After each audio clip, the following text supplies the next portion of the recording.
अपने नए टॉपिक की तरफ शुरुआत करने जा रहे हैं, that is connected motion. 11th class का टॉपिक है कनेक्टेड मोशन, जो कि कॉम्पिटिटिव एग्जाम के लिए भी बहुत ज़्यादा इम्पोर्टेंट है। तो शुरू करते हैं। देखिए, मान लीजिए हम एक फ्रिक्शनलेस पुली लेते हैं, इसका मास बहुत ही निग्लिजिबल है। एक फ्रिक्शनलेस पुली है, इसके ऊपर दो तरह के मासेस कनेक्ट हैं, एक lighter mass that is M2 और एक इसके साथ हैवी मास कनेक्ट है दैट इज M1। क्योंकि दोनों मास इस पुली के साथ स्ट्रिंग के थ्रू कनेक्टेड है, इसलिए इस टॉपिक का नाम पड़ा कनेक्टेड मोशन। क्लियर? अब देखिए, क्योंकि इसका सिर्फ हम मास यही कंसीडर करेंगे, स्ट्रिंग और पुली का मास कंसीडर नहीं करेंगे। This is very light and frictionless. तो देखिए, किसी भी बॉडी का जो मास है हमेशा हमें पता है उसका वेट हमेशा डाउनवर्ड की तरफ एक्ट करता है। ये बॉडी है जिसका मास M1 है, इसका जो वेट होगा वो किधर एक्ट करेगा? डाउनवर्ड। और आप सबको पता है जो वेट का फॉर्मूला होता है, वेट का फॉर्मूला होता है mg, इसलिए इसका जो वेट बना डेट इज M1g और जो M2 मास का जो वेट बना that is M2g। Always weight is acting downward. अब जो ये वेट है, वेट डाउनवर्ड की तरफ एक्ट करता है। अगर एक्शन होता है तो एक रिएक्शन मिलती है, तो हमें एक रिएक्शन के रूप में एक टेंशन प्रोड्यूस होगी, इसे हम T से रिप्रेजेंट करेंगे दोनों ही मासेस में, यहाँ पे भी और इधर। और जो हमें पता है जो टेंशन होती है हमेशा ही किस तरफ एक्ट करती है, जहाँ पे कोई चीज़ कनेक्ट होती है, जिसके थ्रू कनेक्ट होती है, उधर की तरफ हमेशा टेंशन की डायरेक्शन होती है। क्लियर? तो ये पुली थी, इसकी तरफ है, तो इसलिए हम कहेंगे कि टेंशन दोनों में किधर जा रही है? अपवर्ड जा रही है, और मासेस दोनों में डाउनवर्ड की तरफ जा रहे हैं। इस केस में हमने जो कनेक्टेड मोशन है, इस केस में हमने एक एक्सेलरेशन फाइंड आउट करनी है और एक टेंशन फाइंड आउट करनी है। तो हम स्टार्ट करने जा रहे हैं टॉपिक को। देखिए, सबसे पहले हम इस मास पे कॉन्सेंट्रेट करेंगे। इस मास पे जो नेट फोर्स होगी वो कितनी होगी? फॉर मास M1 जो नेट फोर्स होगी राजे वो कितनी होगी? क्योंकि वेट डाउनवर्ड की तरफ एक्ट कर रहा है, यहाँ से बिल्कुल क्लियरली पिक्चर आपको दिख रही है कि जो मास M1 है वो ग्रेटर है मास M2 से, इसलिए वो थोड़ा नीचे की तरफ झुका हुआ और M2 ऊपर की तरफ है स्ट्रिंग। क्लियर? इसलिए देखिए, इसमें दो तरह की फोर्सेस एक्ट करी, एक तो वेट और एक टेंशन। क्योंकि इसमें मास ज़्यादा है तो जो नेट फोर्स बनेगी वो बनेगी M1g माइनस T। और क्योंकि हमें पता है न्यूटन्स के लॉ ने डिस्कवर किया था कि F is equal to ma, तो हम यहाँ पे फिल कर देते हैं, क्योंकि फर्स्ट बॉडी के लिए तो यहाँ पे M1a is equal to M1g minus T। This is for equation first mass. ये now for mass second M2, इधर भी सेम जो नेट फोर्स होगी वो किस तरह से अप्लाई होगी?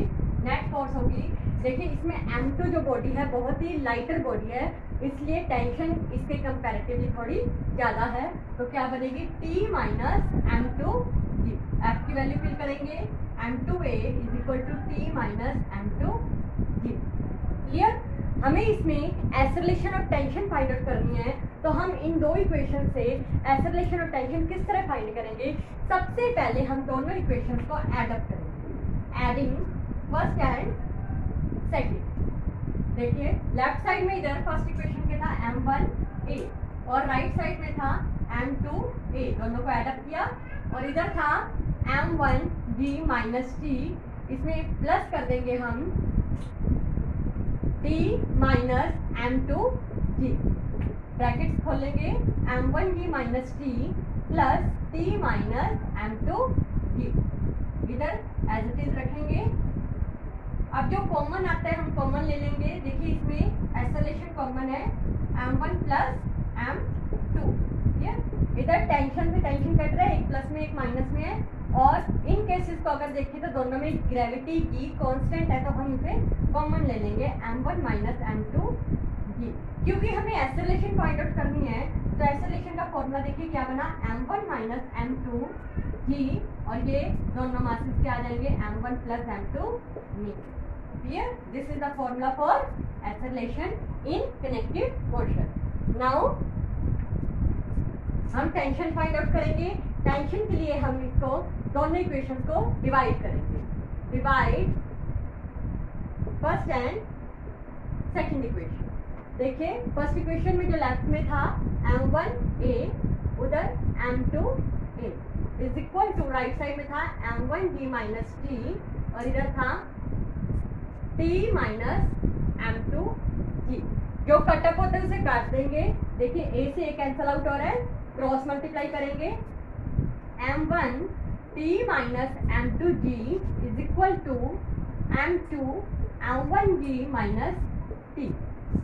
ये अब मल्टीप्लाई करेंगे m1t minus m1 m2g is equal to m1 m2g minus m2t। क्योंकि हमें टेंशन फाइंड आउट करनी है तो हम टेंशन को एक तरफ ले लेंगे m1t plus m2t is equal to m1 m2g plus m1 m2g। Clear? यहाँ से टेंशन कॉमन आ रही है, t हम कॉमन ले लेंगे यहाँ पे m1 plus m2 is equal to m1 m2g plus m1 m2g that is 2 m1 m2g। Clear? क्योंकि हम टेंशन फाइंड आउट करनी है तो ये चीज इसके नीचे चली जाएगी। तो देखिए टेंशन क्या आ जाएगी 2 m1 m2g upon m1 plus m2। ये आपके पास आंसर आ गया टेंशन का। क्लियर? कनेक्टेड मोशन में हमने एक्सेलरेशन भी फाइंड आउट की, टेंशन भी फाइंड आउट की। इससे रिलेटेड बहुत सारे न्यूमेरिकल आते हैं, हमें मासेस दिया होता है दोनों बॉडीज का और एक्सेलरेशन और टेंशन फाइंड आउट करनी है तो हम अब न्यूमेरिकल्स की तरफ स्टार्ट करेंगे।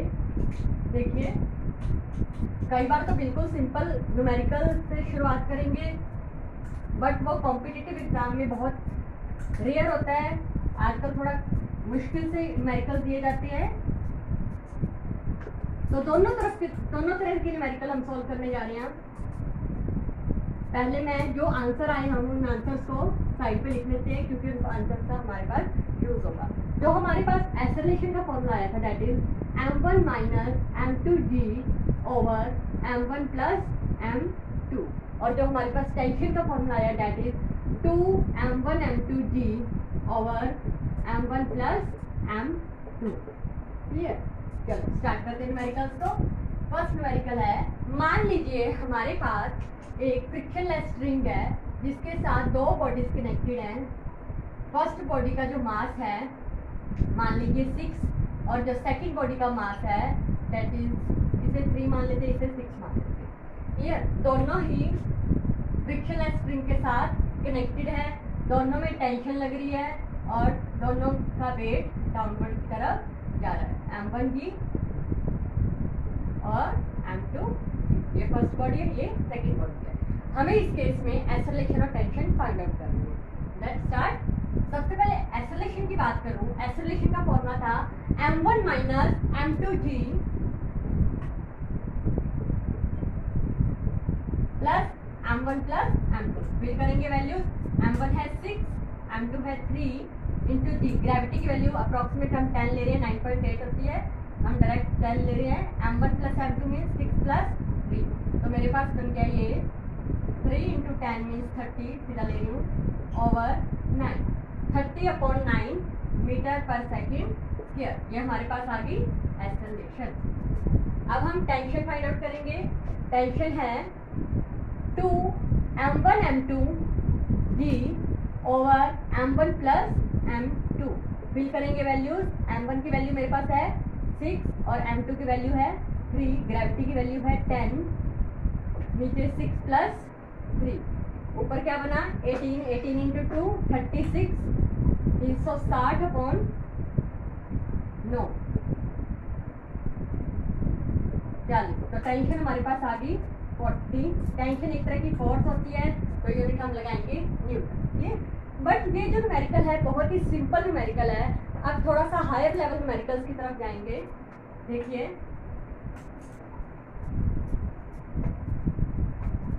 मान लीजिए हमें दिया गया है कि 3 तरह के मास हैं एक कनेक्टेड पुली के साथ अटैच है। इस तरह से एक डायग्राम आपको दी गई है। मान लीजिए ये मास है, एक इधर एक मास कनेक्ट है और इसके नीचे एक और मास कनेक्ट है। कोई भी वैल्यू ले लेते हैं हम, मान लेते हैं यहाँ पे 2 वैल्यू है, यहाँ पे 3 है और यहाँ पे भी 2 है। ये मास M1 मान लेते हैं, ये M2 और ये M3। यहाँ पे जो टेंशन लग रही है T1 लग रही है, बॉडी का मास M1G डाउनवर्ड, इसका मास M2G। इधर जो टेंशन है रजी अपवर्ड की तरफ जा रही है T2 और इसकी टेंशन T3 अपवर्ड की तरफ जा रही है। इस केस में हमने एक्सेलरेशन और टेंशन दोनों फाइंड आउट कर ली है। देखने में थोड़ा टिपिकल लग रहा है बट इजी है। देखिए किस तरह से। सबसे पहले हम एक्सेलरेशन फाइंड आउट करेंगे, क्योंकि हमें पता है एक्सेलरेशन का फॉर्मूला है M1 minus M2G over sum of mass. देखिए पुली के साथ स्ट्रिंग में एक तरफ ये दो मासेस हैं और एक तरफ सिंगल मास है। अगर इस तरफ दो मासेस हैं तो एक तरह का इनका नेट मास कितना हुआ, नेट मास हुआ इसका, जिसे हम M1 डैश ले लेते हैं और इसे M2 डैश ले लेते हैं। M1 डैश इन दोनों का नेट मास है, डेट इज 3 + 2 बन गया हमारे पास 5, और M2 डैश जो नेट है डेट इज जो लेफ्ट साइड में पुली के 2। हम फिल करेंगे वैल्यू यहाँ पे 5 - 2 इंटू ग्रेविटी की वैल्यू 10, सम ऑफ मासेस 5 + 2, तो बनाइए 30/10, 0 से 0 कट आउट, तो 3 मीटर पर सेकेंड स्क्वायर आपका आंसर आ गया एक्सेलरेशन का। क्लियर। बट दिक्कत जो आती है वो आती है टेंशन के टाइम। कई बार तो हमें सिंपली T1 फाइंड आउट करना दे देते हैं तो वो तो इजी जाएगा, बट कई बार T1, T2 और T3 तीनों फाइंड आउट करने, तो वो किस तरह से फाइंड आउट करेंगे। देखिए सबसे पहले हम T1 को फाइंड आउट करने जा रहे हैं। T1 लेफ्ट साइड में है। टेंशन का जो फॉर्मूला है बेसिकली देखिए, टेंशन फॉर T1, इस तरफ जो वेट है बॉडी का डाउनवर्ड की तरफ एक्ट कर रहा है, टेंशन अपवर्ड की तरफ कर रहा है।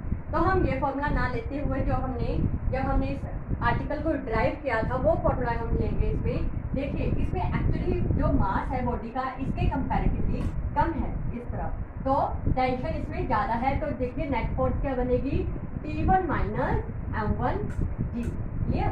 F is equal to MA is equal to T1 minus M2G। क्योंकि मेरे को T1 कैलकुलेट करना है तो मेरे पास T1 की जो वैल्यू आ जाएगी वो बनेगी M1A प्लस M2G। तो अब हम, क्योंकि हमने T1 फाइंड आउट करनी है तो T1 जो आएगी हमारे पास, देखिए M1 यहाँ पे कॉमन आ गया, A प्लस G।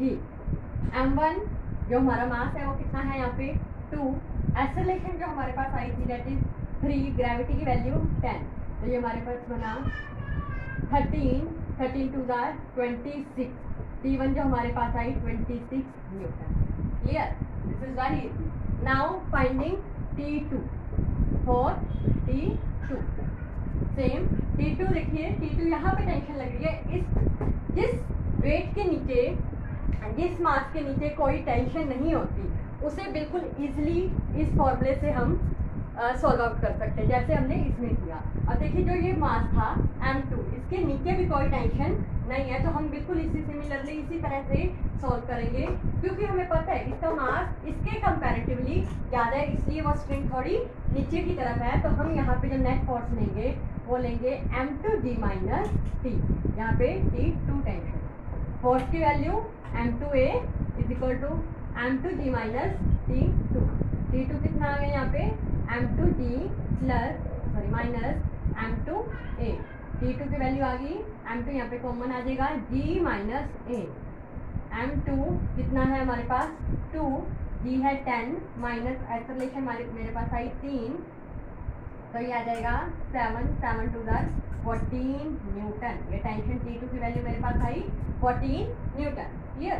अब जो थोड़ी सी दिक्कत आती है वो आती है इस केस में फाइंड आउट करने को, क्योंकि इसके नीचे भी एक टेंशन है और इसके ऊपर भी एक टेंशन है। तो किस तरह से देखें सॉल्व करेंगे। देखिए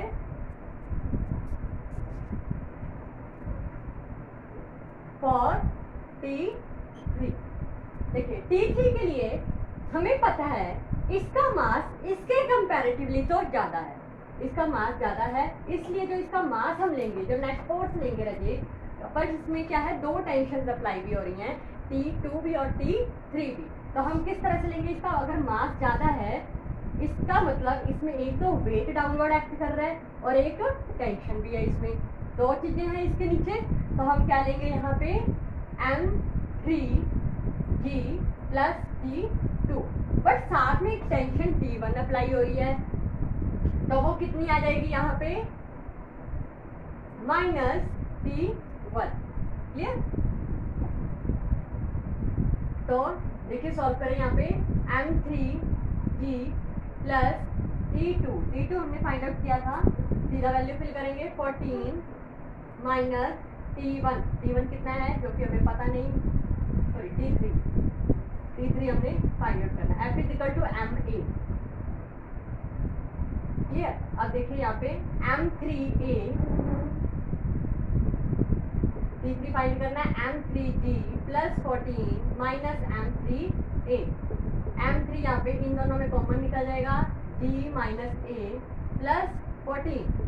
M3G की वैल्यू 10, A की वैल्यू कितनी आएगी यहाँ पे 3 प्लस 14।